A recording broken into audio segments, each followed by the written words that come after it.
con máxima fidelidad y en toda su extensión los informes recibidos de ellos, que hemos llegado a recopilar. Sabemos que existen muchos más, en parte de índole personal y en parte de contenido altamente científico. A estos no hemos tenido acceso por ahora. Una idea de la enorme extensión del fenómeno humo nos la puede dar la amplitud de la información que hemos recopilado, a sabiendas de que existe mucha más que desconocemos. Para adentrarnos en el tema, tenemos que empezar por considerar que efectivamente tenemos en nuestro cosmos ciertos vecinos inteligentes, sensibles y con espíritu, consecuencia final de una primera fase de evolución biológica. Seamos conscientes de que no estamos especulando con meras ideas. Acordémonos de los jets, de los platillos volantes, soleviantando nuestra tranquila soledad. Este fenómeno es el punto de partida, sin el cual no nos sería posible adentrarnos en el tema con verdadera responsabilidad. Si nuestros científicos se ocupan particularmente de la Vía Láctea, es porque la consideran un poco como nuestra gran morada. Sus hipotéticos habitantes no dejan de ser, en la mente de algunos de nuestros hombres de ciencia, en cierto modo, nuestros vecinos. Si no fuese así, el tema no sería tan importante. No obstante, un grave escollo inhibe a nuestros hombres de ciencia a definirse claramente: la distancia. Admitimos fácilmente y hasta aventuramos cifras sobre la probabilidad de vida en otros planetas. Además, creer lo contrario sería absurdo. Pero la distancia o el espacio físico que nos separa de ellos parece insalvable. Insalvable con nuestros actuales medios de traslación. Todavía no tenemos previsto ni podemos aún concebir un sistema apropiado para resolver este grave inconveniente. Esto es absolutamente cierto.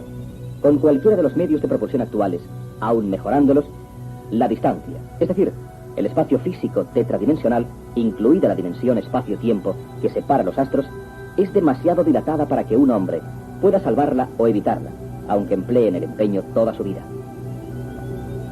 Haciendo honor a la verdad, no todos los autores que especulan con el tema de la vida en el cosmos se aventuran a afirmar categóricamente que las distancias son insalvables. Nosotros suponemos que la motivación del autor, cuando se inhibe de tal compromiso, es que no se ha propuesto encauzar sus teorías hacia la demostración de la posible llegada a la Tierra de naves extraterrestres. Será en cierto modo positiva la opinión del autor cuando intuye la posible existencia de otros sistemas, no basados en una propulsión más eficaz, sino en otros conceptos de la física, desconocidos por nosotros por ahora, pero capaces de cambiar nuestro actual concepto de distancia. Es este segundo camino el único coherente que nos evita considerar como fijo un espacio físico excesivamente dilatado. El hecho de que hoy no conozcamos más de lo que conocemos no presupone que en un futuro más o menos próximo no lleguemos a sonsacar del universo una nueva verdad, aún escondida, que nos permita, por ejemplo, acortar distancias cósmicas, no por el sistema de caminar más aprisa, sino cambiando el concepto de distancia, concepto confusamente codificado hoy día en nuestro cerebro. Todos sabemos algo de física, de nuestra física. Sabemos que la velocidad de límite es la velocidad de la luz. También sabemos, en todo caso es fácil informarse, que esta velocidad no es apta para viajar tripulando una nave material. A velocidad de límite, la masa de la nave y la de sus tripulantes sería infinita, es decir, no habría ningún tipo de energía capaz de moverla, pues, aunque parezca raro, haría falta una energía asimismo infinita para lograr que la nave llegue a alcanzar la velocidad de la luz. Además, a esta velocidad, la nave y sus ocupantes serían otra cosa, puesto que la masa se presentaría de otra forma, en otra perspectiva. Luego, si esto es así, y parece que en efecto es así, la velocidad máxima no es viable. Velocidades inferiores pueden ser factibles, por ejemplo, 1/3 de esta velocidad. Pues bien, a esta velocidad máxima posible, no alcanzada todavía, pero posible después de perfeccionar ciertos motores, nos encontramos otra vez con el obstinado problema que todo lo obstaculiza: la distancia. Las distancias probables que nos separan de nuestros más próximos vecinos cósmicos se cuentan por años luz, lo cual equivale a decir que un viaje tripulado no se puede realizar. Para uno de nuestros sencillos antepasados, con su carreta de bueyes, nunca pudo ser concebible un desplazamiento interplanetario, ni aún dentro de nuestro concreto sistema solar. El hombre de hoy no solo lo concibe, sino que lo ha llevado a cabo. El ejemplo no es muy afortunado, porque en ambos casos el problema se centra en el incremento de la velocidad, es decir, en un espacio recorrido en un tiempo cada vez menor. El gran salto está alrededor de un nuevo concepto de la física. Sin esta premisa, no es posible ir a ninguna parte, ni con carreta, ni con un cohete. Pero algo nos revela que el nuevo concepto está presente en el cosmos. La presencia incuestionable de Betz entre nosotros. Hemos de suponer que algún día manejaremos nosotros también esta técnica. Por esta razón, podemos empezar a observar las estrellas más próximas y sus probables planetas como futuros objetivos de nuestros desplazamientos. En efecto, solo este camino puede proporcionarnos la solución. ¿Que está lejos de nuestras posibilidades? Indudablemente. Pero no pretendemos decir que la solución sea inmediata. Solo apuntamos que existe. Nosotros compartimos la opinión de ciertos astrofísicos. Decimos que la vida está generalizada en nuestro cosmos. Hay que suponer que ocurre lo mismo con el pluricosmos. Si, como parece, nuestro cosmos, como ente singular, es un fenómeno que se repite de forma infinita. Pero decimos más. Decimos que estos seres, u hombres extraterrestres, que existen, que están viviendo en este momento, llegan a la Tierra con sus naves. Hasta aquí estamos todos de acuerdo. Si no fuese así, hay que volver atrás antes de continuar. Partimos de la premisa de que ciertos hombres extraterrestres nos visitan, nos estudian, nos compadecen y nos admiran. Sabemos que un Bet estuvo en Madrid, en San José de Valderas. Este hecho es evidente, lo es para nosotros, lo será también para quien crea en la sinceridad de lo que contamos en la monografía dedicada a este caso. Será evidente también para el que se tome el trabajo de investigar por su cuenta lo que nosotros ya hemos investigado. Será pues el Bet de San José de Valderas el que nos servirá de ejemplo, no por considerarlo caso único, sino por ser el más profundamente estudiado. Estuvo posado cerca de Madrid. Aquel vehículo podía estar tripulado o no, pero sin duda estaba gobernado por seres inteligentes. No es fundamental el hecho de que estos seres inteligentes, capaces de llevar adelante el difícil programa de manejar un Bet a través del cosmos, estén presentes o no en el interior de la nave, en este caso, de la nave que estuvo posada en el suelo de Madrid. Hay que pensar que estaban en alguna parte, que es lo más importante. Un lugar, por cierto, muy apropiado, sería el mismo interior del Bet. Es más, nosotros creemos que fue así. Pero, aun suponiendo que la tripulación a la que nos referimos estuviese gobernando la nave posada desde otra, evolucionando a cierta distancia, siempre tendremos a un Bet con su correspondiente tripulación, sea el posado en tierra, sea la hipotética nave rectora. Para el caso que nos ocupa, la diferencia es de matiz. Nada nos impide pensar que en cualquier momento el Bet tripulado se puede posar en el suelo. Nada parece impedir esta acción excepto nuestra explicable lentitud mental en ir asimilando esta posibilidad. Estamos pues de acuerdo en admitir la existencia y presencia de los Bets en general. También admitimos, aunque con mayor reserva, la posibilidad de que sean capaces de aterrizar en nuestros campos y que en efecto lo hagan. Ahora bien, lo que nos parece inconcebible es la circunstancia de que de pronto se abran unas escotillas y se apeen unos seres de procedencia extraterrestre, los tripulantes del Bet. ¿Por qué no empezamos a considerar la posibilidad de que alguien pudiera salir o entrar del Bet de San José de Valderas? Es difícil andar este paso. Por este camino vamos a tener demasiado cerca de nosotros a una tripulación completa de hombres extraterrestres. De pronto preferimos creer que no existen. Sin embargo, cuando imaginábamos que estos hombres estaban viviendo a gran distancia de nosotros, creíamos mucho más en ellos. Por tenerlos tan cerca, parece que se nos alejan. Es una reacción de autodefensa instintiva, mezclada con un sentimiento de recelosa desconfianza. Lejos sí, cerca no. Podríamos invertir los términos. Si efectivamente han llegado tan cerca, es evidente que también existen allí lejos. Precisamente este último pensamiento nos confirma irreversiblemente que existe vida generalizada en el cosmos. Esta fascinante historia que vamos a relatar resulta muy difícil de creer al principio, pero cuando se conoce en su totalidad, resulta aún mucho más difícil no creerla. Nosotros no somos más que dos componentes de un reducido y estupefacto grupo de españoles, conocedores y partícipes por azar de las primicias de estos relatos, formando cuerpo asimismo con otros grupos inconexos de similares características que existen dispersos por muchas de las naciones que integran nuestro planeta. En el caso más desfavorable, solo la gimnasia mental que se tiene que desarrollar, supuesto un ánimo bien predispuesto, facilitará la apertura de la mente a unos conceptos universales, de amplia perspectiva, que tienen que ayudar a que se ensanche nuestra vida interior, que sea más intensa y, desde luego, más interesante. Desdichadamente, a falta de pruebas materiales y tangibles, solo ofrecemos una larga serie de hechos, concatenados en muchos casos, a los que resulta muy difícil encontrarles una explicación coherente, que no sea, en definitiva, la aceptación simple de los mismos, tal como se han desarrollado. Sin duda queda pendiente la incógnita, en cualquier grado, de aceptarlos tal como son. Incógnita que no podemos despejar nosotros, sino simplemente plantear, y que está promocionada tácitamente por los mismos responsables, que son el origen de esta información, y por lo que parece, tienen en su mano el derecho y la posibilidad de una revelación convincente. Nuestro primer contacto con un día del mes de octubre de 1967, Antonio Rivera recibió en su domicilio una llamada directa desde Madrid. Su comunicante, que dijo llamarse JDC, se le presentó como persona interesada por el problema de los objetos no identificados y pidió una entrevista en Barcelona para dentro de pocos días, pues le dijo que por su profesión se desplazaba con frecuencia a la capital catalana.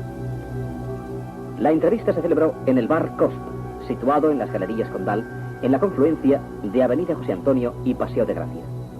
Se escogió este lugar por ser un sitio discreto y tranquilo. Julián Delgado había dicho a Rivera, en su conversación telefónica, que tenía que hacerle importantes revelaciones y que si se había permitido llamarle sin conocerle, lo había hecho impulsado por la lectura de uno de sus libros sobre platillos volantes. Julián Delgado resultó ser un joven moreno, nervioso, de aspecto agradable, que no perdió tiempo en abordar el asunto que le traía allí. Y este era sorprendente, en verdad. Al parecer, había varias personas en Madrid y posiblemente en otras capitales españolas que recibían desde hacía un par de años unas misteriosas llamadas telefónicas en las que los comunicantes, que se presentaban a sí mismos como extraterrestres, ofrecían el envío de cualquier tipo de información científica que solicitase la persona a quien ellos telefoneaban. Parece ser que muchos de los así llamados interrumpieron la comunicación, muchas veces colgando el teléfono a las primeras palabras, por creer que se trataba de una broma. Otros, con mayor curiosidad, más pacientes, siguieron el juego, llegando así a recibir por correo unos sorprendentes informes mecanografiados, algunos de ellos de indudable interés científico. Como sea que entre las personas así conectadas se hallaba don Enrique Villagrasa Novoa, ingeniero de construcciones civiles y amigo particular del propio Delgado, este llegó a enterarse del curioso asunto. Las primeras llamadas de los supuestos extraterrestres se reducían casi siempre a la emisión de sones guturales en los que alternaban las vocales O y U, precedidas y alternadas muchas veces de la palatal D y la labial M. Delgado se ofreció para poner a Antonio Rivera en contacto directo con el propio Villagrasa, a título puramente informativo, proposición que éste aceptó. Así, poco después, Antonio Rivera recibió una carta de Julián Delgado, fechada en Madrid el 22 de noviembre de 1967, en la que decía: Muy señor mío, me dirijo a usted después de nuestra conversación en el bar del Pasaje de la avenida de José Antonio, para empezar a tomar contacto con usted. Adjunto le envío un escrito de una de las personas que integra el grupo, en el cual podrá empezar a comprender cómo se inició este asunto. Julián Delgado Cerdán.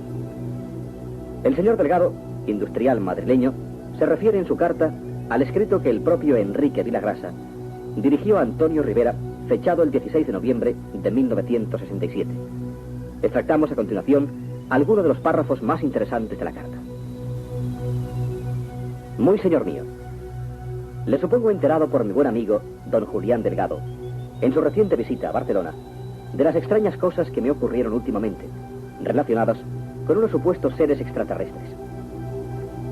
Para que usted tenga una idea más concreta sobre este asunto, le haré una somera descripción de lo acaecido.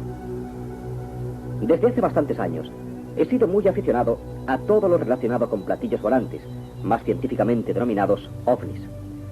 Hacia la primavera de 1960, me enteré que existía en Madrid una sociedad denominada Sociedad de Amigos de los Visitantes del Espacio, la cual tenía su sede en uno de los salones del Café León, calle Alcalá 59, denominado La Ballena Alegre. Aquello más que una sociedad era más bien una tertulia que se reunía todos los martes a partir de las 8 de la tarde. Dejé de acudir a dichas reuniones por considerar que nada tenían que ver con los ovnis.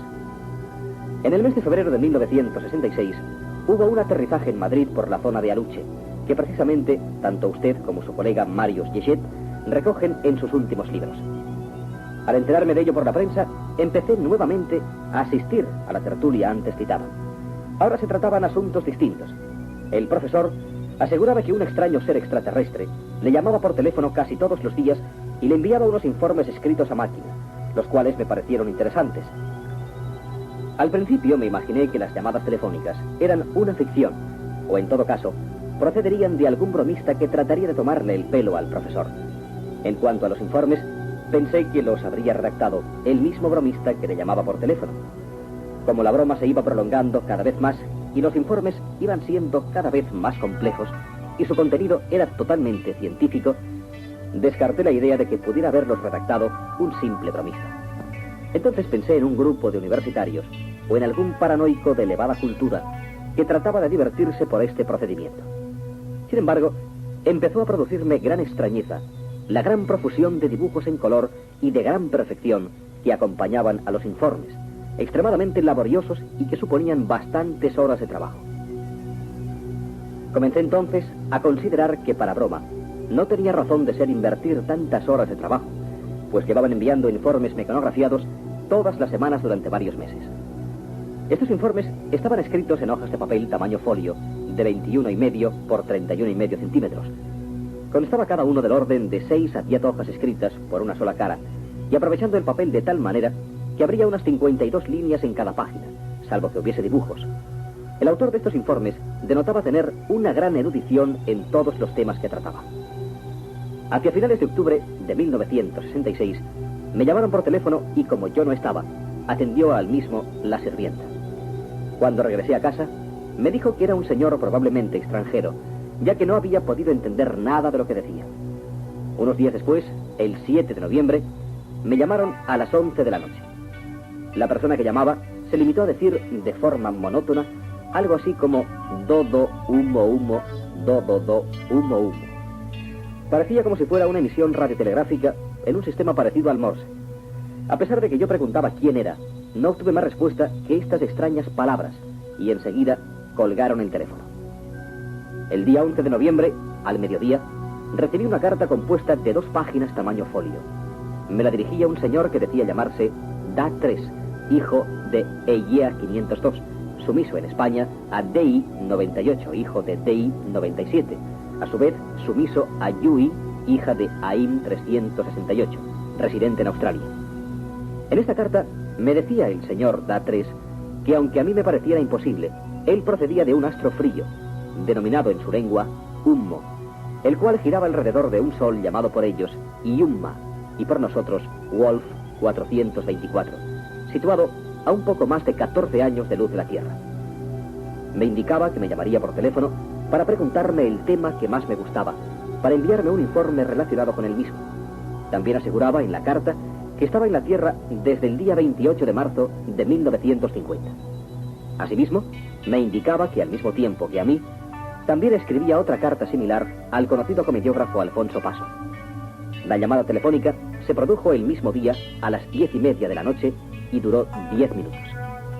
El señor Da 3 tenía una voz que al principio me era muy difícil entender, pero lo conseguí cuando el oído se fue habituando a su voz, que era muy suave y dulce, pero al tiempo monótona y sin inflexiones o matices. Le indiqué que deseaba me enviasen informes sobre el espacio pluridimensional y que también me narrasen los pormenores de su primer viaje a la Tierra. El 28 de noviembre, es decir, el 29, pues ya eran las 12:10 de la noche, recibí una nueva llamada del señor Da 3, que duró algo más de 2 horas. En ese tiempo, yo le hice preguntas de los temas más variados, desde historia hasta química, pasando por física, matemáticas, sociología, etc. Contestaba inmediatamente y con una erudición tal que parecía que tuviera un libro delante y estuviera leyéndolo. Me dejó verdaderamente impresionado por la extensión de sus conocimientos en cualquier clase de materia. Al día siguiente, recibí el primer informe sobre espacio de 4 páginas. El día 13 de diciembre recibí una carta anónima de otro señor que aseguraba ser el mecanógrafo de los supuestos seres extraterrestres. Me contaba cómo se había relacionado con ellos a causa de un anuncio que puso en el periódico para hacer copias a máquina y otra serie de incidencias extrañas. Su forma vulgar de redactar demostraba que no era la persona que confeccionaba los informes, si acaso pudiera ser la que los mecanografiaba. Un mes después, o sea, el 16 de enero de 1967, recibí una nueva carta del mecanógrafo, acompañada de otra escrita por una persona que decía ser catedrático de la Facultad de Medicina de Madrid, pero que al igual que el mecanógrafo, y sin duda por razones obvias, no consignaba tampoco su nombre. En su carta me informaba que había empezado a tener contacto telefónico hacia finales de 1965 con una persona que por las características que me explicaba era la misma que me llamaba a mí. Se mostraba sorprendido por la erudición que demostraba en todos los aspectos de la medicina la persona que le llamaba, la cual tenía incluso más conocimientos de la materia que el propio catedrático. Me indicaba también que le habían enviado por correo un paquete, un aparato, con la obligación de devolverlo a los 2 días por medio del mecanógrafo. Este aparato, relacionado con la medicina, me aseguraba que no tenía conocimiento de que existiera otro parecido en la Tierra. Filmó su funcionamiento con película Kodacolor de 8 milímetros, la cual guarda en su casa. Durante los días 24 de enero, 30 de enero, 14 de febrero, 21 de marzo y 28 de marzo de 1967, continué recibiendo informes relacionados todos ellos con los primeros días de su estancia en la Tierra, después del aterrizaje efectuado junto a la ciudad de Digne, Basse-Alpes, Francia, en la madrugada del 28 de marzo de 1950. El 25 de abril llamó por teléfono el señor DI-98 a las 16:15 horas. Hablamos durante 15 minutos. El motivo de la llamada fue darme pésame, tanto a mí como a todos los corresponsales de la Tierra, a los cuales les envían informes y que ascienden a unos 200, por la muerte del astronauta ruso Komarov. Le pedí que me enviaran informes sobre el espacio pluridimensional y sobre la construcción de túneles en su planeta. Al irme a despedir de él, me encargó saludos para mi esposa, que era la que había descolgado el teléfono. Me extrañó y al referirse a ella, utilizase su nombre de pila. Otra nueva llamada telefónica se produjo el día 7 de mayo al mediodía. Como yo no estaba, atendió el teléfono la sirvienta. Entonces el señor DI-98 la nombró por su nombre y 2 apellidos, lo cual extrañó a la criada, aunque supuso que se lo habría informado yo, puesto que nadie en la casa los conoce y en el buzón de correo de la portería solo figura un apellido de ella. Volvió a llamar a las 16 horas y únicamente hablé con él 10 minutos. Esta fue la última llamada telefónica que he recibido de estos señores. El motivo de la misma fue el preguntarme si había recibido un voluminoso sobre con informe sobre el espacio, el cual efectivamente estaba en el buzón a las 3 de la tarde cuando llegué a casa. Me dio algunas aclaraciones sobre este importante informe, que, según él, era la primera vez que se daba una información de este tipo a ningún terrestre. La segunda parte del informe la recibí el día 6 de junio. Debo informarle que hasta ese momento, aunque considerábamos todo esto muy extraño, la mayor parte del grupo a los que se leían los informes era escéptica. Hicimos un día una encuesta, y salvo algún caso aislado que otorgaba un 100% de posibilidades a la procedencia extraterrestre de los que nos llamaban por teléfono y enviaban informes, la mayor parte daba un 50% o menos. De las 40 personas aproximadamente que integrábamos el grupo, solamente 4, sin contar con el ya citado y muy desacreditado profesor, el cual con los informes que él recibió, aunque algunos han sido en parte recortados, ha publicado un libro titulado Humo, otro planeta habitado. Hemos recibido llamadas telefónicas e informes. Doña María Teresa Lepín de Aymerich, doña Alicia Araujo, don Dionisio Garrido Buendía, comisario de policía, y el autor de esta carta. La primera recibió 1 o 2 cartas poco extensas y sin importancia. La segunda, un informe sobre biogenética del cosmos de 23 hojas.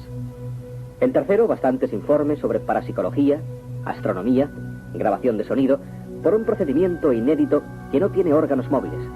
Fotografía tridimensional con dibujos detalladísimos en colores y unas lentes gaseosas y otros temas más en unas 100 hojas tamaño folio. A mí me han enviado, aparte de lo que ya le he indicado, otro informe más sobre la red social de Humo de 14 hojas. En total he recibido 83 hojas tamaño folio. Por lo que se refiere al profesor, ha debido recibir unas 250 hojas aproximadamente. Así pues, hemos recibido entre los 5 cerca de 500 folios mecanografiados y complementados con preciosos dibujos en color. Aparte de nosotros, sabemos que también han enviado información a un abogado llamado Don Manuel Campo, actualmente en América del Sur, al comediógrafo Don Alfonso Paso, un profesional de astrofísica de Barcelona, un ingeniero de ICAI, un industrial, el catedrático de Medicina de Madrid, 2 sacerdotes, uno de ellos es el padre Severino Machado, varios profesores de universidad, 3 escritores de novela, un ayudante de ingeniería y alguno más. Todos los anteriormente citados viven en Madrid, en Barcelona, 2 en Valladolid y 1 en Bilbao. Los datos antes expuestos se los debo a una de las cartas que me envió el mecanógrafo. El día 30 de mayo al mediodía recibimos cartas el profesor, la señorita Araujo, el señor Garrido y yo, en la que se nos anunciaba que entre el 31 de mayo y el 2 de junio aterrizarían 3 astronaves procedentes de Humo, una en Madrid, otra cerca de Oruro, Bolivia, y la tercera en Santo Ángelo, Río Grande do Sul, Brasil. Ya le supongo enterado que el día 1 de junio aterrizó una de ellas en Madrid, pues lo publicó la prensa madrileña y de provincias, se insertó en el libro de Marius Leget, Mito y realidad de los platillos volantes, y por otra parte, usted ha recibido también fotografías relacionadas con este asunto, según me ha indicado don Julián Delgado. Aunque en el informe nos indicaban que podíamos llevarlo a un notario, no lo hicimos por dejadez. En dicho informe nos indicaban las características de la astronave. Estructura lenticular, planta de sección circular de diámetro máximo de 13,177 metros. Diagrama del Humo Aeleve, gobierno general de Humo, en su corona inferior, contrastando con la luminosidad del conjunto. Por último, nos advertían que las perturbaciones magnéticas generadas por las astronaves podían detectarse fácilmente con un magnetómetro de precisión, pues su frecuencia es baja, del orden de variación de campo de 4,6 ciclos por segundo. A pesar de que estuvimos los días 31 de mayo y 1 de junio rastreando la carretera de Madrid al Pardo y Madrid a La Coruña, provistos de cámaras de cine y de fotografiar, se nos escapó por poca distancia, ya que se le vio por la carretera de Extremadura y la de Boadilla del Monte, zona que pensábamos rastrear el día 2 de junio. Las astronaves las llaman ellos en su idioma, o Abuelea, Ueva o Em. El día 6 de junio recibí una carta del mecanógrafo en la que me comunicaba la marcha de todos los que integraban el grupo de hummitas desplazados en la Tierra al frente de la directora Yu I, hija de Aim 368, que residía en Australia. El motivo de la marcha tan precipitada fue quizás la inminencia de la guerra árabe-israelí que se declaró unos días después del 1 de junio y que parece ser ellos imaginaban que iba a ser de tipo nuclear. Escribí el día 9 de junio al director del diario La Patria de Oruro, Bolivia, contándole lo ocurrido y preguntándole si allí habían visto algo el día 1 de junio. Me contestó el 20 de junio. En su carta me decía que por aquella fecha había enviado un corresponsal del periódico a Oyuni, unos 300 kilómetros al sur de Oruro, para investigar sobre un robo de explosivos y trajo una narración fantástica, con pruebas verdaderamente convincentes y precisamente en esas circunstancias llegó mi carta a sus manos. Me pedía que le enviara los recortes de las noticias que se habían publicado en periódicos madrileños, cosa que hice el día 4 de julio. Pero hasta la fecha no he tenido contestación a pesar de que le escribí otra carta el día 4 de octubre y de que me prometió enviar el artículo que se iba a publicar en su periódico en relación con este asunto. La falta de contestación la achaco a la situación tan revuelta en que se encuentra ahora Bolivia. En la actualidad hemos formado un pequeño grupo, desgajado del que dirige el profesor, con el cual no estamos de acuerdo.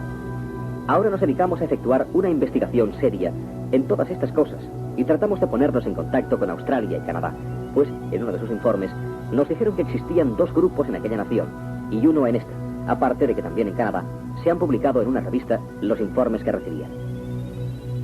Bueno, señor Rivera, podría relatarle todas las cosas con más detalles, pero ello precisaría bastantes horas de trabajo para mí y una gran pérdida de tiempo para usted, al que me imagino siempre muy ocupado. En fin, ya me dirá lo que piensa sobre esto. Sin más por el momento, y en espera de sus gratas noticias, aprovecho la ocasión para saludarle muy atentamente. Firmado Enrique Villagrasa y Novoa, ingeniero técnico de construcciones civiles. El 29 de diciembre de 1967, Julián Delgado remitió una nueva carta a Antonio Rivera, en la que le comunicaba lo siguiente. Adjunto le envío 2 cartas y un escrito, de los señores de humo. Una de las cartas es de un catedrático de Madrid en medicina, del cual ignoramos tanto su nombre como dirección, pues nos la envió en incógnito. Pero como verá, va a demostrar que es un hombre y ha recibido una información amplísima. De este catedrático no hemos vuelto a saber nada a pesar de nuestras pesquisas. La otra carta es del mecanógrafo que contrataron estos señores para que les escribiera los informes. Estos posibles extraterrestres acudieron a este hombre porque él había puesto un anuncio en el periódico ABC pidiendo trabajo. Este mecanógrafo nos ha vuelto a escribir y hablar por teléfono, pero no se ha presentado personalmente, porque dice que lo tiene prohibido por ellos. El escrito es el primero o uno de los primeros, ya que recibieron simultáneamente varias personas, escritos y no iguales, semejantes. Le agradeceré que me dé su primera impresión para seguir mandándole información, como asimismo le agradeceré que me siga usted enviando información de la que ustedes tengan sobre los UFOs. En estos momentos vamos a ponernos en contacto con un grupo francés que asegura recibir también informes científicos y culturales de los hombres de humo. Ya veremos si es verdad.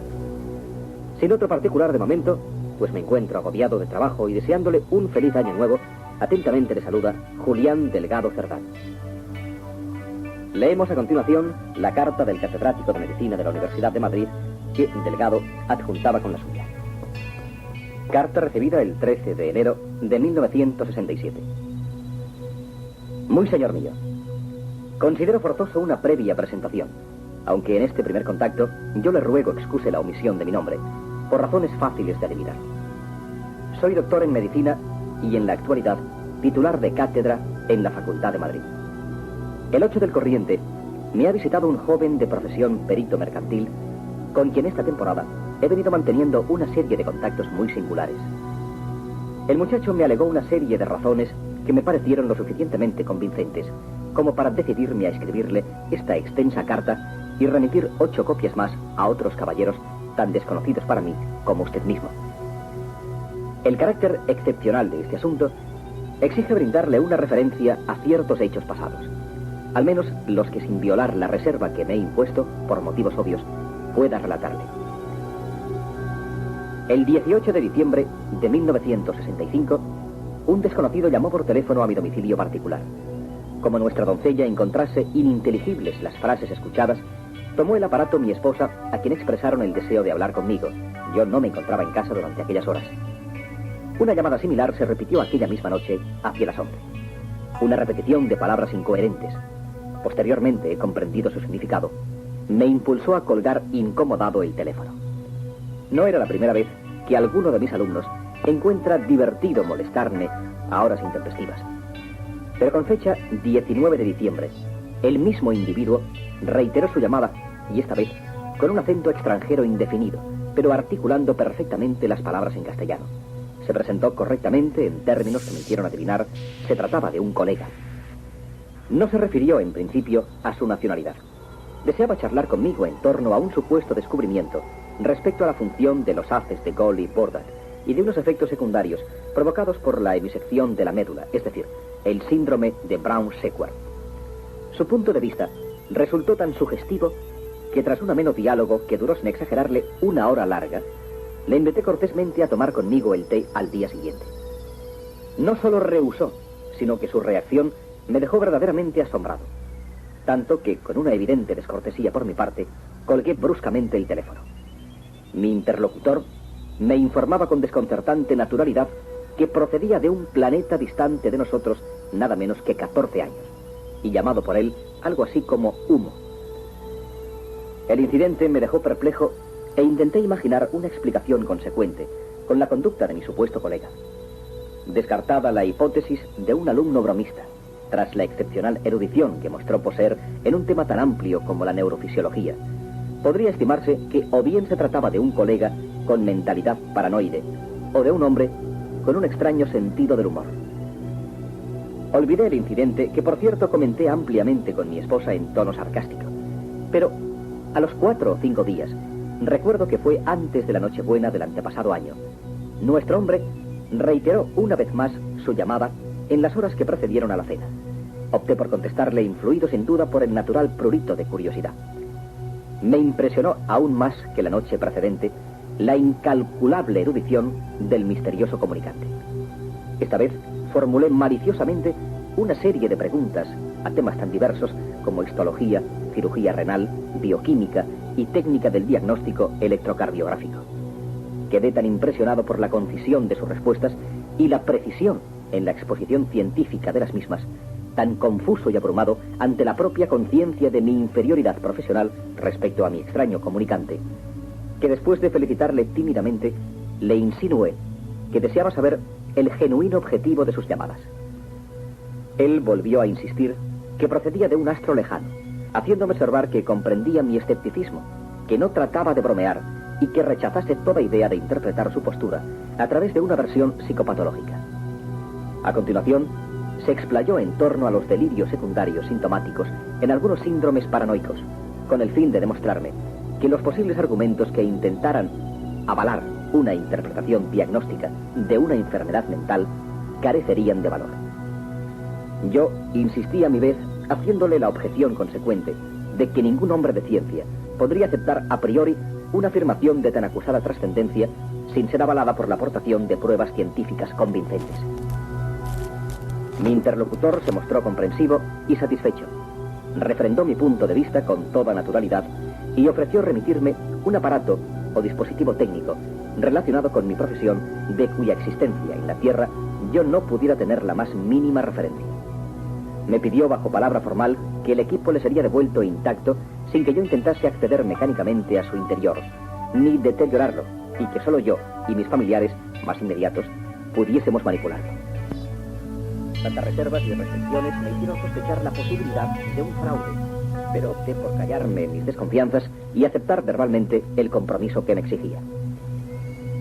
Empezaban a inquietarme las llamadas y hablé de ellos con dos compañeros de la facultad, comentando regocijados la hipotética procedencia del misterioso colega. El 3 de enero de 1966, aún conservo el estuche de madera y el envoltorio matasellado.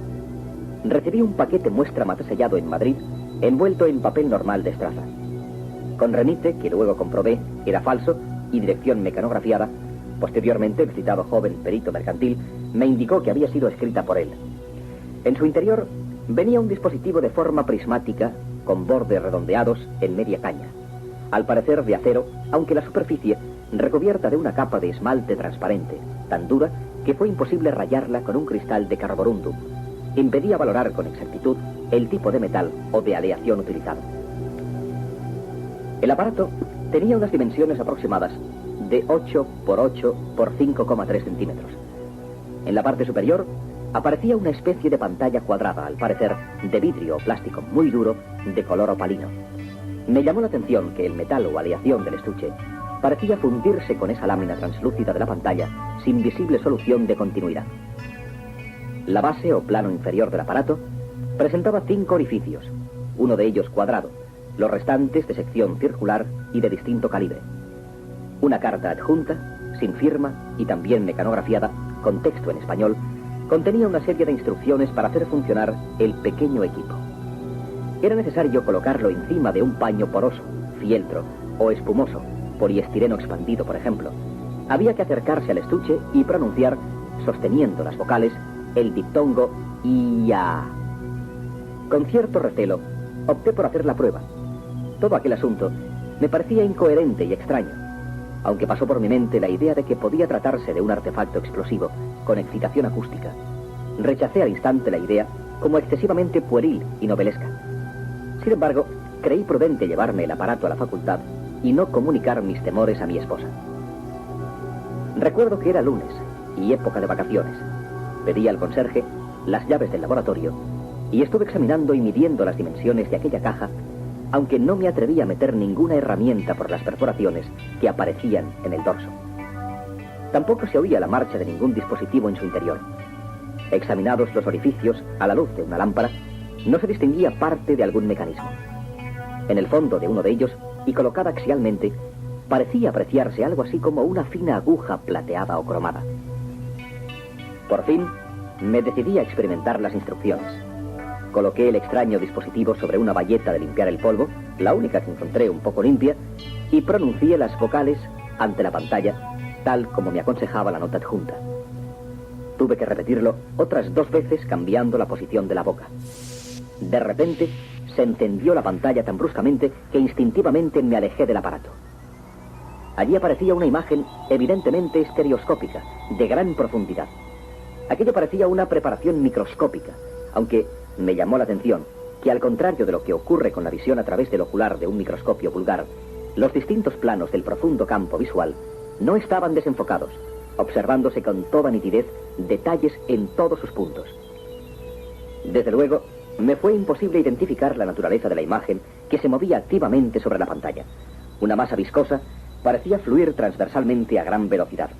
Evidentemente, la imagen recordaba una preparación histológica visualizada con gran aumento, aunque menor que los conseguidos por los microscopios electrónicos. Lo más extraordinario era la visión dinamizada del proceso, la nitidez de su cromatismo y el perfecto relieve de la imagen. Posteriormente, he sabido que se trataba de la visualización de la sinapsis entre dos dendritas adyacentes correspondientes a dos neuronas en cadena. La estructura molecular de la acetilcolina podía apreciarse sorprendentemente, tal era la definición de la imagen. Lo más asombroso es que no se trataba de una imagen registrada por algún procedimiento de tipo magnetoscópico o cinematográfico, sino del proceso real de un preparado fisiológico in vitro, ubicado en el interior del aparato, lo que supone disponer de técnicas desconocidas para impedir la necrosis celular del tejido en estudio. Esa misma noche me volvió a llamar el desconocido. Reconocí que estaba muy impresionado por la experiencia y le supliqué que me revelase la identidad de las imágenes vistas a aquellas horas. Además, no sabía cómo detener el funcionamiento del equipo. Me informó ampliamente y además me orientó sobre cómo podía contemplar otras 3 imágenes correspondientes a otras tantas preparaciones histológicas, contenidas en el seno del aparato, que él denominaba algo así como ulodoisagi. Además, me anunció que un individuo ajeno a todo aquello pasaría por mi domicilio a recogerlo, pasadas 48 horas. Al día siguiente, me dirigí a un amigo mío para pedirle una cámara tomavistas, marca japonesa Canon, sin explicarle la verdadera razón. Me la entregó cargada tras orientarme sobre su funcionamiento. Mis experiencias fotográficas nunca han pasado del uso de una Contax que empleo mucho en el laboratorio. Dispongo pues de una cinta de unos 7 metros tomada con una secuencia de 18 imágenes segundo, en la que se recogen no solo vistas diversas del aparato junto a una regla graduada de referencia, sino diversas secuencias de los procesos fisiológico-histológicos visualizados en el aparato. Empleé película Kodachrome color. Lástima que no pueda apreciarse en el film el sorprendente relieve de las imágenes. De todos modos, este documento que guardo en mi poder lo estimo de indudable valor. El joven que vino a visitarme se mostró reservado en extremo. Luego he sabido que este muchacho desconocía aún la supuesta identidad de mi interlocutor. Desde luego, ni en su voz ni en la forma de expresarse identifiqué en él al misterioso colega. A las llamadas sucedieron una serie de envíos postales de rico contenido científico. Las sorprendentes tesis expuestas en ellas acerca del comportamiento y funciones de distintas zonas del hipotálamo me han dejado verdaderamente sorprendido. Si no temiera cansarle, podría llenar muchas páginas extractándole la abundante documentación conseguida, las sabrosas charlas telefónicas mantenidas con un hombre que aún no he conseguido ver. En algunas de las conversaciones tratamos de una extensa gama de campos intelectuales. Demostró poseer una erudición brillantísima en torno a los temas más heterogéneos: zoología, política, sociología, antropometría, historia de nuestra guerra mundial, etcétera, etcétera. Mi único enlace con ellos es el muchacho que he mencionado al principio, el mismo que, según su versión, mecanografía y remite los estudios que, según dice, ellos le envían también a usted. Es decir, el que me ha solicitado esta toma de contacto con todos los integrantes de este grupo de técnicos y especialistas en diversas ramas científicas con quien mantienen contactos periódicos. Las anormales circunstancias que me impelen a escribir esta carta justifican el hecho de que por primera vez en mi vida profesional remita uno de mis escritos a un destinatario desconocido para mí, del que ignoro incluso el nombre. Comprenderá usted que a mi vez me abstenga de firmar y rubricar esta carta. Con muy buen criterio, este joven se ha negado a facilitarme el nombre de usted y de los restantes corresponsales. Tan solo me ha entregado una lista de sus profesiones. Parece ser que estos supuestos señores disponen de medios para informarse ampliamente sobre la identidad de las personas que ellos escogen. Yo he accedido, pues, a los requerimientos de este perito mercantil escribiendo 9 cartas idénticas a esta en su contenido, con la condición de que vayan dirigidas a los corresponsales titulados en alguna especialidad científica o tecnológica. Sin duda, habremos de ponernos en contacto con los restantes corresponsales no técnicos, tan pronto dispongamos de referencias acerca de su criterio respecto a ese extraño asunto. Es muy posible que si no han recibido informes de tipo científico, como es de suponer, juzguen con toda lógica que se trata de una vulgar broma, en cuyo caso es aconsejable no tratar con ellos. Ignoro, pues, si compartirán ustedes mis puntos de vista referentes a tan extraordinario asunto. Creo, pues, debo exponer sistematizados y extractados los diversos aspectos de mi criterio. Los que integramos este grupo de españoles, escogidos por los señores citados, estamos viviendo sin duda un episodio cuyo alcance y trascendencia yo mismo ignoro hasta el momento. No creo que sea hora de pronunciarnos al respecto con dramatismo. Hemos de juzgar serenamente la situación, sin nerviosismo ni reacciones extemporáneas. Como personas expertas en diversos sectores científicos, no se les oculta a ustedes que una postura equilibrada y desconfiada ha de imponerse ante unos hechos tan excepcionales. Ignoro, puesto que me he abstenido de iniciar sondeos unilaterales sin contar con ustedes, si la administración gubernamental posee a estas horas información al respecto. El joven que actúa como enlace asegura que uno de los corresponsales es precisamente inspector o comisario de la Dirección General de Seguridad. Pero como no nos consta si tales relaciones son oficiales o puramente personales, estimo que debemos mantener la prudente reserva que nos impida lesionar los intereses privados a este funcionario, cuya identidad por otra parte ignoro hasta el momento.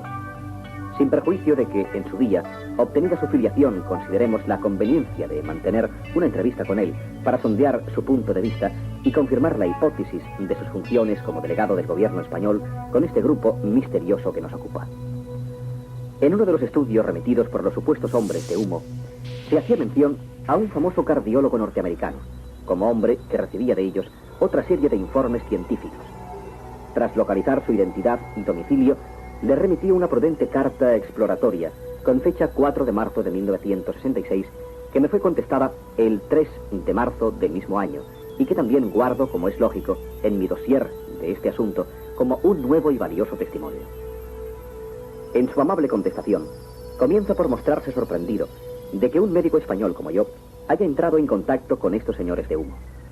Expresa a continuación una serie de temores al respecto y después de mostrarse totalmente convencido de la idoneidad respecto al origen extraterráqueo de nuestros misteriosos hombres, me invita a compartir una consigna de silencio.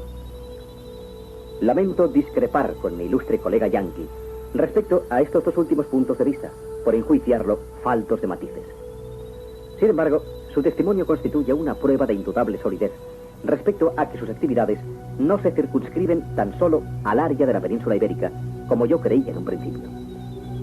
Como conclusión, yo estimo que es indudable, nos encontramos ante unos individuos de elevadísima formación cultural, científica y técnica, provistos de medios técnicos desconocidos, al menos para mí y para los otros dos testigos que conozco, el citado doctor en medicina de Estados Unidos y el joven perito mercantil. Al menos, en el campo de la medicina, muestran una erudición verdaderamente fabulosa. Yo he mantenido conversaciones telefónicas con dos de los supuestos visitantes. Bajo esta base, podemos concluir que son ciertas sus afirmaciones respecto a su supuesta procedencia extraplanetaria. Creo que debemos pisar con cuidado en un terreno tan resbaladizo. Yo no he visto personalmente aún a estos individuos. El único testimonio que poseo es el del citado joven y de su esposa, que los describen como personas normales, partidas en su complexión a los individuos de nacionalidad alemana o nórdica. Estimo que es muy sospechoso que unos seres procedentes de otro supuesto planeta carezcan de rasgos morfológicos atípicos. Me resisto a creer que individuos de cualquier planeta habitado presenten una fisiología similar a la de nuestra especie humana terrestre. No me imagino cómo pueden desplazarse desde allí, sabiendo que, aún viajando a la máxima velocidad posible, tardarían 14 años en su viaje. Respecto a esto, no puedo ocultarle a usted un dato que reviste una grave importancia respecto a tal hipótesis. Reconozco desde luego que a lo largo de nuestras conversaciones telefónicas jamás he podido constatar un solo error, un solo fallo en la exposición científica de sus informes. Ni una sola vez he podido registrar en el contexto de sus estudios mecanografiados cualquier dato equivocado o contradicción evidente respecto a posteriores aseveraciones. Pero recuerdo que en determinada conversación, y sus palabras están registradas en cinta magnetofónica, me indicaron que un determinado viaje realizado por ellos a Australia duró tan solo unos 8 meses. ¿Cómo puede presentar coherencia tal afirmación con su versión de distancia a ese supuesto planeta, 14 años? Reconozco que la física y la astronáutica no son precisamente mis propios campos de erudición, pero en principio no me explico esta anomalía, hasta el punto que he preferido no preguntarles la razón de esa evidente contradicción, para no ponerles en evidencia. Reconozco que, pese a todo, las objeciones precedentes no forman un cuerpo de doctrina homogéneo que permita rechazar sin una crítica más cuidadosa la veracidad de sus afirmaciones. En efecto, frente a estas serias dudas, se encuentra la fabulosa realidad de sus extraños aparatos que revelan la posesión de unas técnicas desconocidas por ahora en los medios científicos oficiales. La inteligencia excepcional de estos hombres, unido a su increíble erudición y la desconcertante conducta de unos individuos que me están aportando una serie de conocimientos en el campo de la neurofisiología, ignorados por los especialistas que están hoy en vanguardia en este apasionante sector del conocimiento. ¿Qué conclusión, a la vista de los hechos, podemos deducir de su conducta? Lógicamente he barajado una serie de hipótesis que progresivamente he tenido que rechazar ante la propia conciencia de su inconsistencia. Comprenderán que resulta pueril atribuirles el carácter de bromistas o de simples alienados con delirios de tipo paranoide.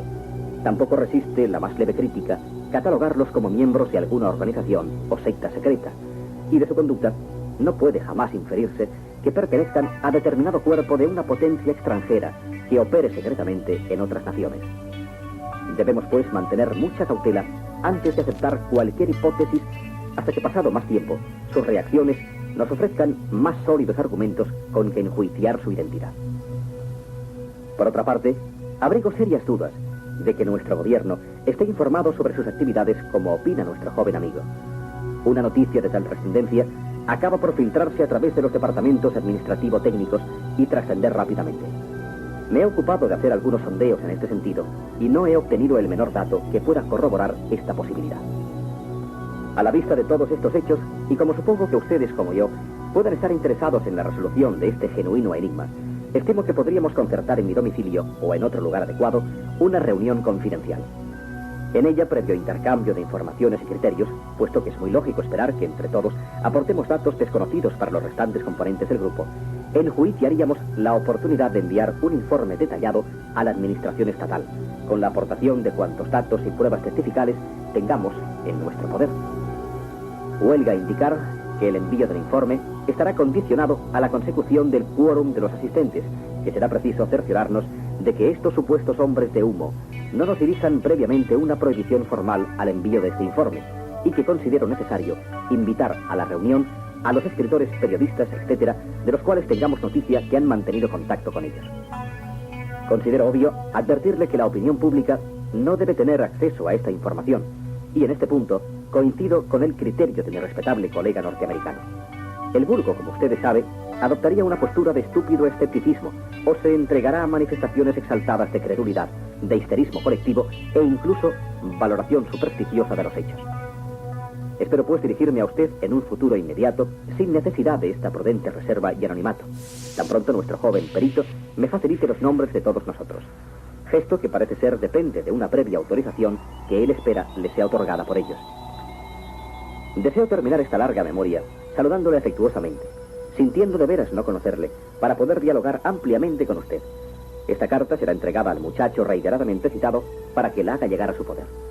Queda de usted su seguro servidor, sin firma. La carta transcrita del catedrático es altamente interesante y contiene abundante información.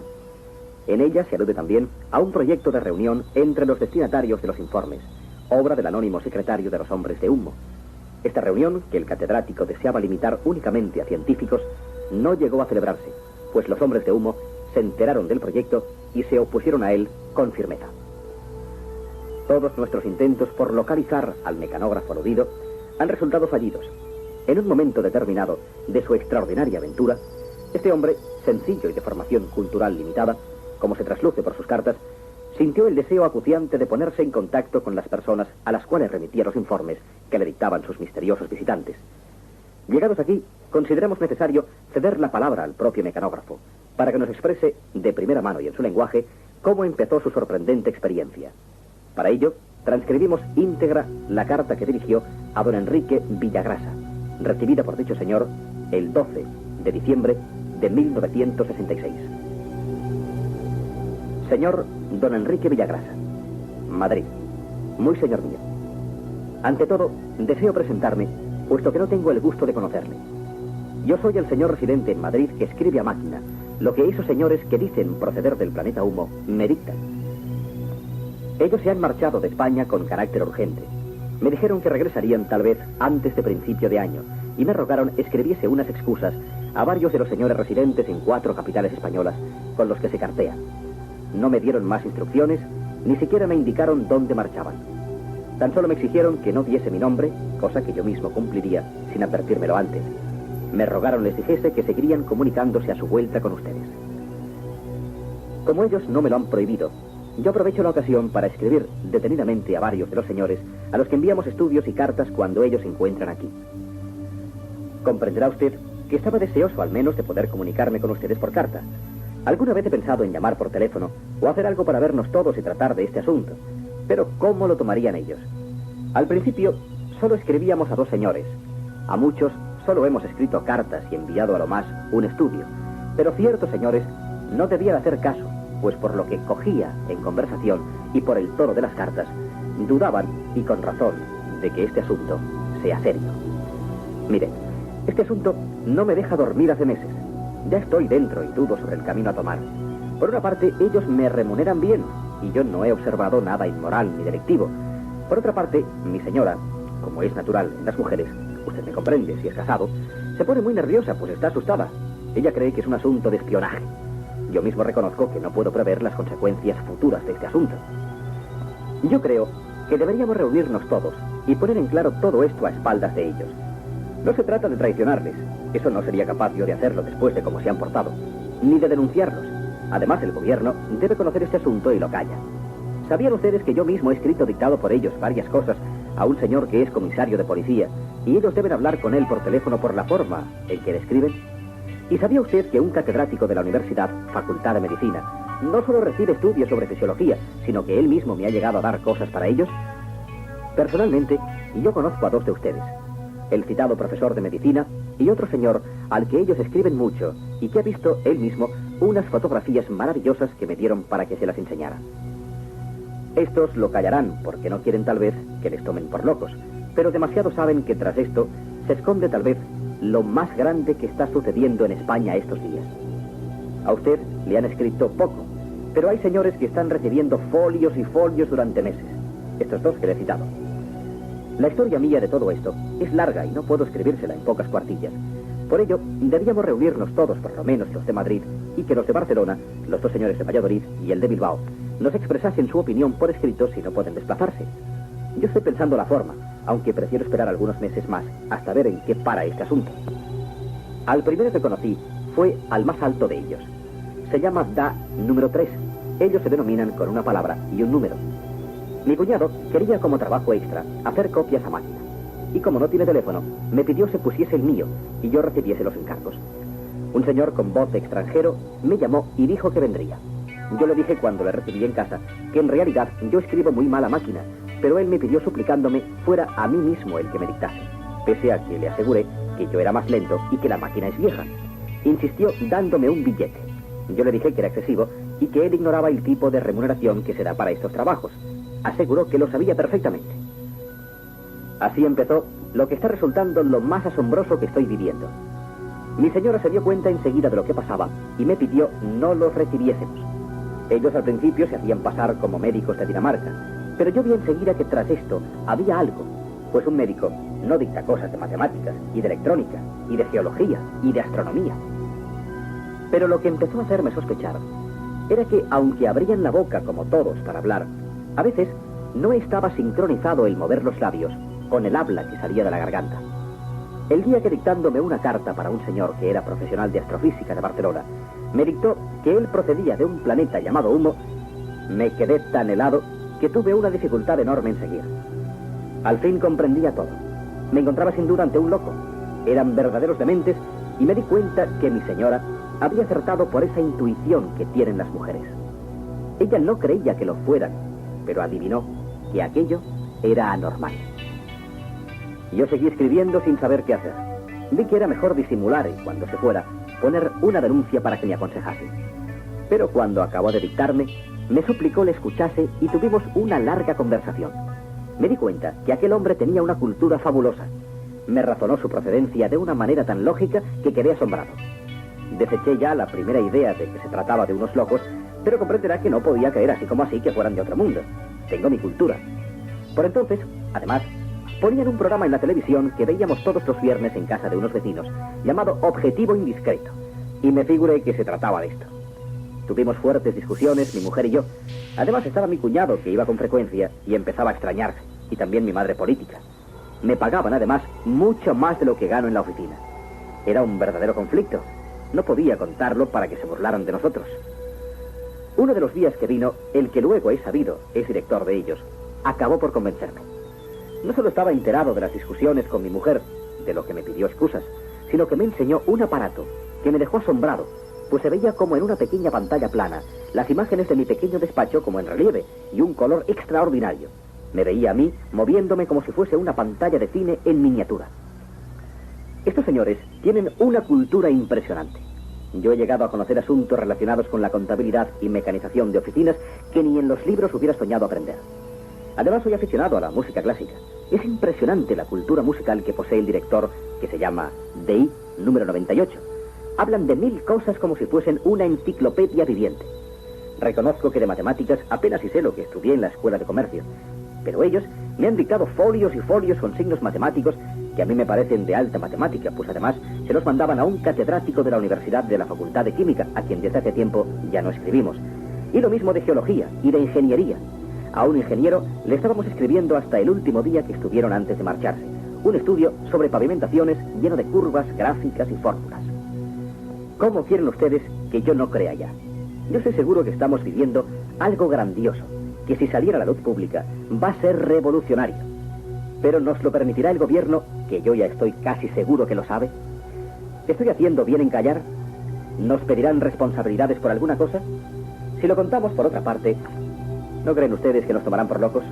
Pues yo tengo como testigo a mi señora, aunque ella sigue atribuyéndolo a espionaje, influenciada como está por el cine. Pero no creo que baste con testigos ni con pruebas escritas. Yo poseo guardada una prueba para presentarla en el caso peor, pero solo la aceptarán los entendidos. Ya sabemos lo escéptica que es la gente. No me atrevo a darle nombre sin saber si les disgustará, pero entre los que reciben cartas hay de varias profesiones. Un ingeniero del ICAI, la esposa de un farmacéutico, un ingeniero industrial, un profesor al que he visitado, el catedrático de que le hablo en la carta, el comisario también citado, un autor de obras teatrales, 2 sacerdotes, varios profesores de universidad, un astrónomo, 3 escritores de novela, otro ayudante de ingeniería y alguno más. Ignoro por qué les escriben a ustedes y no a otros, pero ellos no hablan de esto. Pese a todo, hay cosas que no acabo de digerir. ¿Cómo se explica usted que unos hombres que poseen una cultura fabulosa no hayan aprendido a escribir a máquina? No cabe duda que dictar a un desconocido para ellos, como soy yo, y algún otro que ya conozco que también les realiza este trabajo, es de cierto riesgo, ¿no le parece? Luego hay otra cosa. ¿Cómo han aprendido nuestra lengua viniendo de otro planeta? Además, ¿qué ganan escribiendo? Si desean que los crean, que enseñen pruebas que yo mismo he visto, bastaría que mostrasen el aparato que he visto funcionar o una esfera del tamaño de una nuez que se desplaza por el aire para hacer fotografías. Yo la he visto y me quedé asombrado. Se paraba en el aire a distintas alturas, salía de la habitación, volvía a penetrar como dirigida por radio y se quedaba escondida en una estantería que tengo con libros. Ellos dicen que además en su interior hay una especie de micrófono y me explicaron que así escucharon las conversaciones con mi mujer. Todo esto es contradictorio, pues por una parte estos inventos no existen aquí en la Tierra, según creo. Por otra parte, ¿por qué no los enseñan a todos, además de a mí? A veces, mi señora casi logra convencerme. Al fin y al cabo, los rusos y los americanos tienen muchos secretos en cuanto a inventos. Pero luego hablo con ellos. Tienen un tono de voz. Hablan con una humildad y persuasión. Me resisto a creer que me mientan. Se nota en los ojos cuando una persona es sincera. No crea usted que en su forma son como los pintan las novelas de fantasciencia, ni siquiera la piel. Yo mismo me creí que eran daneses cuando me lo dijo Dan número 3. Y esta es otra duda. ¿No cree, por otra parte, que otros seres de otros planetas no han de ser como nosotros? Es preciso que convenza a ese profesor catedrático de medicina. Me consta que él sabe mucho más que yo. Y él cree. Se lo calla, pero cree. Se le ve preocupado cuando hablo con él los días que voy a llevarle paquetes de ellos, y él me entrega otros. Me ha llegado a ofrecer dinero que no he aceptado, pues yo no revelaría nunca su nombre, ni el de usted, ni el de nadie, sin el permiso expreso de todos ustedes. Pero es preciso convencerle, y a usted también, y a todos, para reunirnos en algún sitio y decidir algo.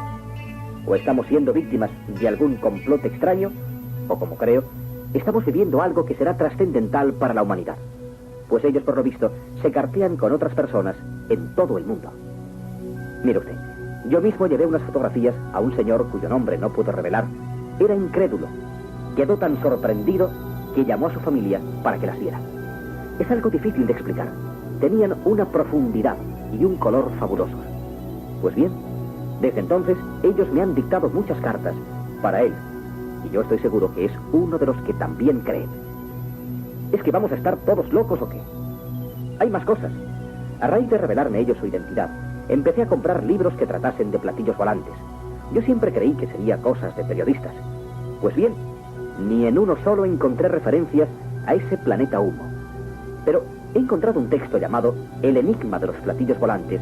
Lo venden en Espasacalpe. Pues bien, en la página 429 se ve el dibujo de un platillo que no sé si sabe usted que aterrizó en Aluche, en la provincia de Madrid. Tiene en la parte inferior el símbolo de ellos. Esto se lo puedo asegurar, pues lo he visto yo varias veces en los escritos de esos señores. El símbolo es idéntico. Tan solo falta una barra horizontal. Además, ellos mismos confiesan que sus hermanos, como ellos llaman a sus compatriotas, aterrizaron en ese pueblo de Aluche. No le canso más. En parecidos términos, estoy escribiendo a todos los corresponsales de esos señores. Estaba deseoso de expansionarme con alguien que me comprenda. Le saluda su afectísimo y seguro servidor. Perdónenme que omita mi nombre, aunque sé lo incorrecto que es un anónimo. Solo un escritor consumado, un maestro del estilo, podría concebir este tono de sinceridad de las declaraciones del mecanógrafo y envolverlas al mismo tiempo en el ropaje sencillo y vulgar, coloquial casi, con que se nos presenta. El impacto que estos hechos, fuera de lo común, tuvieron en la vida gris y monótona de este anónimo ciudadano de Madrid, debió de ser tremendo. Poco después de esto, con fecha 13 de enero de 1967, el mecanógrafo envió una segunda carta a don Enrique Villagrasa, en la que ampliaba sus informaciones y le decía que se había dirigido a un catedrático de la Universidad de Medicina de Madrid, urgiéndole para que convocase una reunión entre los destinatarios.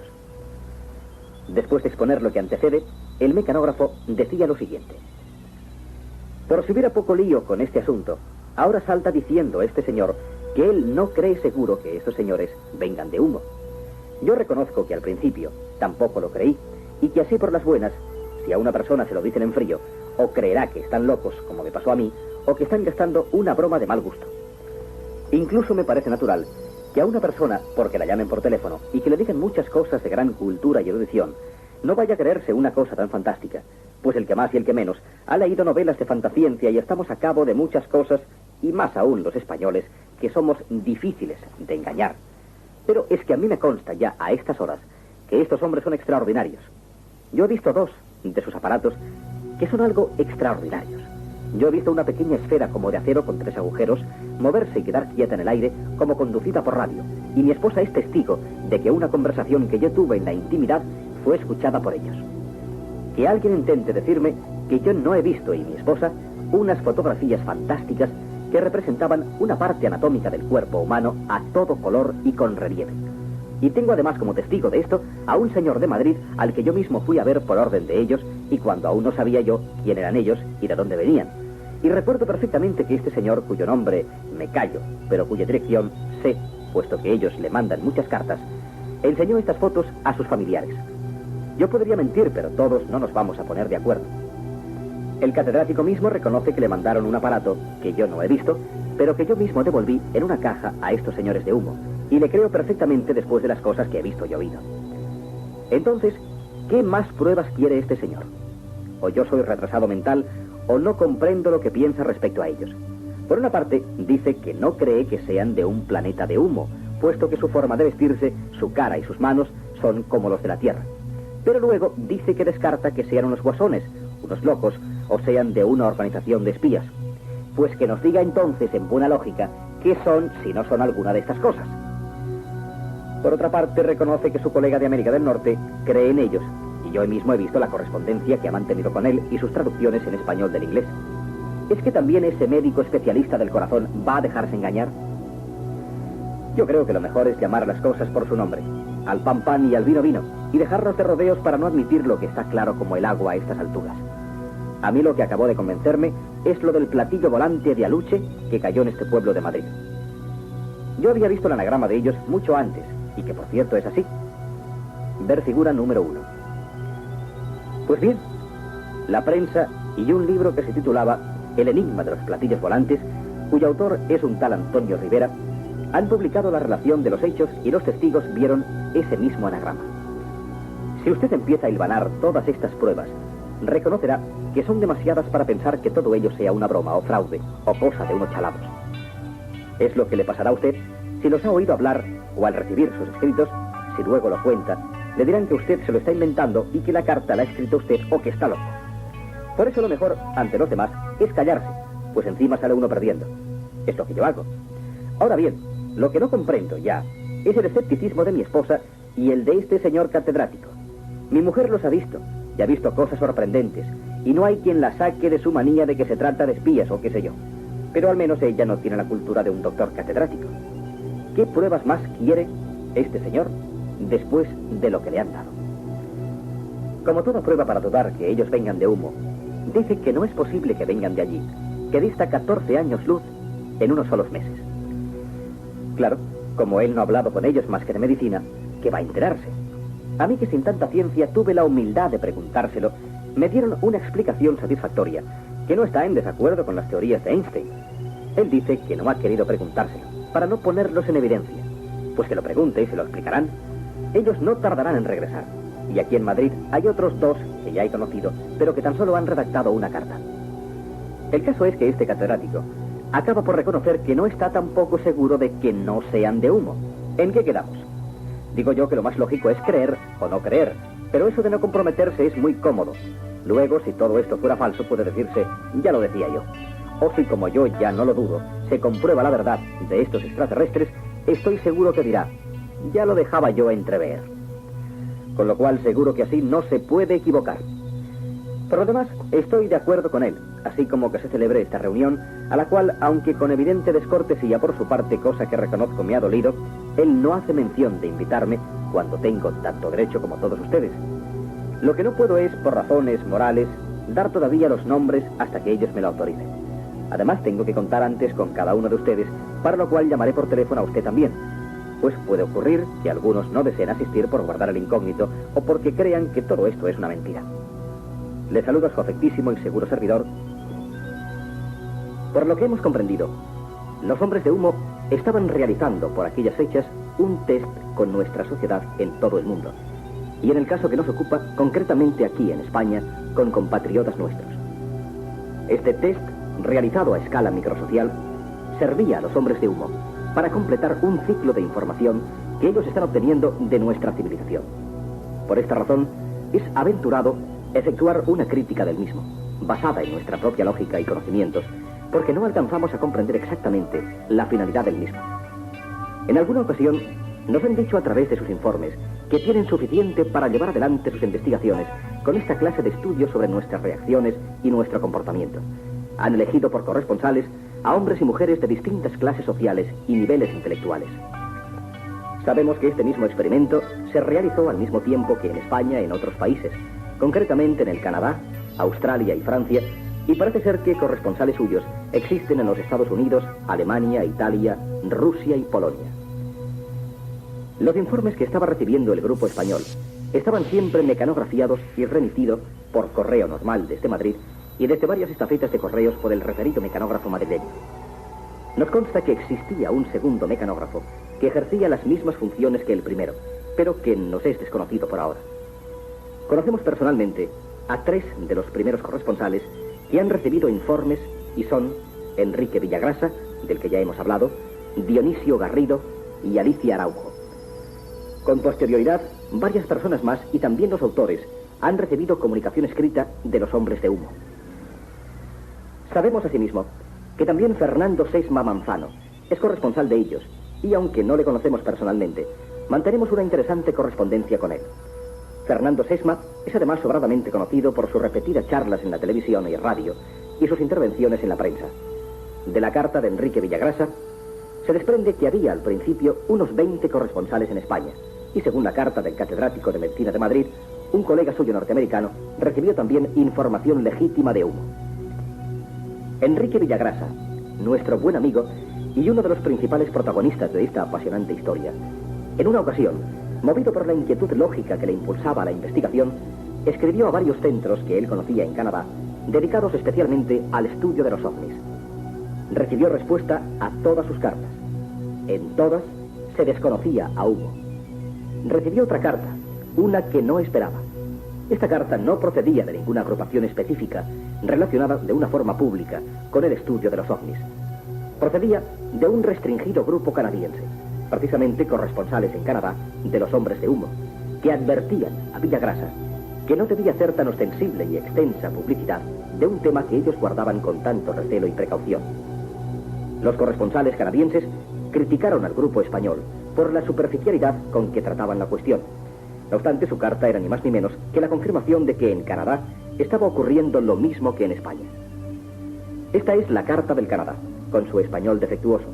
Estos errores pudieran ser los que cometería una persona no familiarizada con el español, o bien hechos adrede para despistar. Señor Enrique Villagrasa, carta fechada en Montreal el 30 de diciembre de 1967. Nuestro muy estimado señor, por la medianía de un colega, nosotros hemos sido informes de su escritura a un compatriota estudioso de los UFO. Las noticias de usted incluían referencias a ciertos humo men con los que usted ha mantenido relación. Yo ostento como secretario de un club privado de compatriotas míos especializados en cuestiones varias de filosofía, ciencia, física, antropología, matemática, cirugía. Nuestra primera entrevista acaeció de modo singular con nuestro presidente, especializado en astrofísica, autor de obras sobre quasars y novae, sentado en un club nocturno con su esposa, una camarera, le ofreció un sobre mucho voluminoso. El estudio de su interior le sirvió para composición de uno de sus textos sobre Star Novae. Además contenía una historia que él juzgó de fantasía, pues los firmantes, autotitulándose Humo Men, relataban su descenso en la vieja Europa, en los bajos Alpes franceses, hacia el año 1950. Las largas misivas se frecuentaron, y no solo a nuestro presidente, invitándonos a muchos, después, a integrarnos en sesiones periódicas y discutir los estudios. Los Humo Men nos han ofrecido testimonios y hoy es un hecho aseverado por nosotros. Yo le incluyo una página de sus escritos, todos del resto con impresión de un timbre identificativo. De todos poseemos copias fotostáticas. Mas ellos nos ordenaron no identificarnos, mas hemos estado sorprendidos al conocer sus referencias, pues no esperábamos en España tal información. Creemos usted ha obrado con escasa prudencia al informar a nuestros compatriotas, pues puede causarnos perjuicios si ellos inhiben nuevos contactos rotos provisionalmente hoy, y rogamos no escriba con nuevas referencias a nuestros compatriotas que ignoran esta trascendencia. Espero alguna vez regresar a su bello país que conocí en curso de su guerra civil. Yo milité en brigadas internacionales y auxiliaron al heroico pueblo de Madrid. Conozco sus bellas avenidas y espero que Argüelles y Carabanchel hayan sido reconstruidos tras aquellos aciagos días. Tomamos nota de su dirección para un futuro inmediato establecer alianza en este apasionante aspecto. Salud, señor. Firma ininteligible, aunque parece entenderse, P. Gerard. Acompañaba la carta una hoja original sacada de un informe similar a los que se recibían en Madrid. Estaba mecanografiada en una hoja de papel tela, tamaño holandés, y ostentaba el sello característico de los hombres de humo. Este sello figura en todas las hojas de los informes que ellos envían, y parece ser que lo utilizan para dar autenticidad de su procedencia. Se trata de un timbre de goma, o algo similar, bastante imperfecto, por cierto, en el que se aprecia, sin embargo, perfectamente el signo o anagrama que utilizan como distintivo. Según nos dicen reiteradamente en algunos de sus informes, se trata del distintivo del Gobierno General de Humo. Es el mismo signo, una H con I central, que se apreciaba en la corona circular inferior del Bet de San José de Valderas. Parece ser que para imprimir este signo se colocaban previamente en el dedo índice una especie de dedil flexible que entintaron en un vulgar tampón cualquiera. En los informes españoles, el sello era de color violeta, en el del Canadá, de color sepia.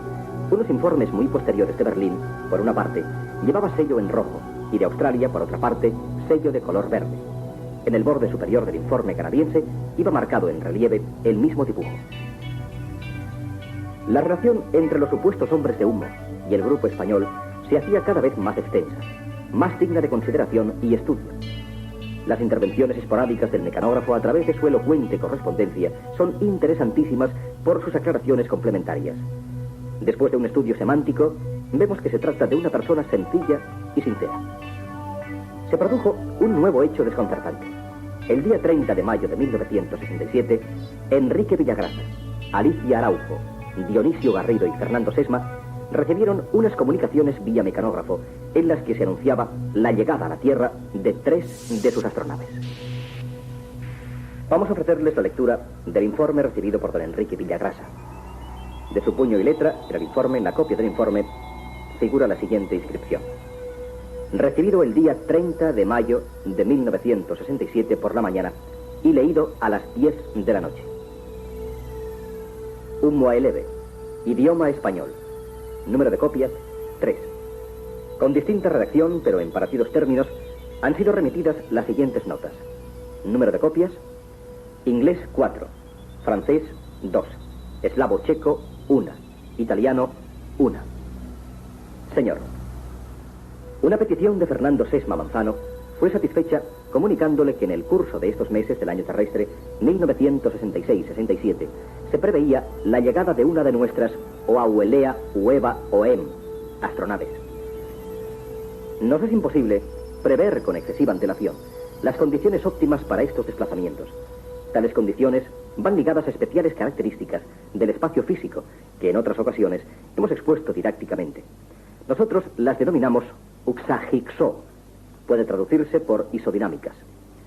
Cuando el espacio se curva, o expresado más fielmente, cuando los componentes del espacio que nosotros denominamos ibozou orientan sus ángulos en distinta dirección que la habitual en un entorno del UAM, universo, podrán ustedes considerar que la curvatura se ha producido, aunque la expresión orientar su ángulo resultará muy confusa para un técnico terrestre, al no encontrar nosotros vocablos más específicos en el idioma familiar a ustedes. Estos plegamientos o curvaturas del espacio son aperiódicos, por lo que resultaría muy difícil, por no decir imposible, realizar previsiones a largo plazo. Deseamos comunicarles oficiosamente que es inminente la llegada al planeta Oyagá, Tierra, de 3 de nuestras Oauelea Ueva Oem, procedentes de nuestro Oyá, planeta Humo. Le recordamos que la distancia, que pudiéramos llamar geodésica, en línea recta desde nuestro sistema al sistema solar, es aproximadamente esta. Distancia de Iuma al Sol. Distancia aparente que seguiría un cuanto energético de luz coherente de ondas en el espacio de 3 dimensiones. Medida por nosotros el 4 de enero de 1955. 14,436954 años luz. La distancia real medida en el marco tridimensional en esta misma fecha durante el plegamiento 45, 77, 76 es de 3,68482 años luz terrestres. Nuestro Oyá Humo gira alrededor de Yuma en una órbita elíptica de excentricidad 0,00783 con foco en Yuma. Masa de humo 9,36 por 10 elevado a 24 kilogramos masa terrestres. Aceleración de la gravedad del humo 11,88 metros segundo cuadrado. En anotación de don Enrique Villagrasa leemos masa de la Tierra 5,977 por 10 elevado a 24 kilos. Calculamos que el descenso de las naves procedentes de nuestro humo se realizará, comprendido el margen de error previsible, entre las 21 horas 28 minutos TMG del día 30 de mayo de 1967 y las 23 horas 6 minutos TNG del día 2 de junio de 1967.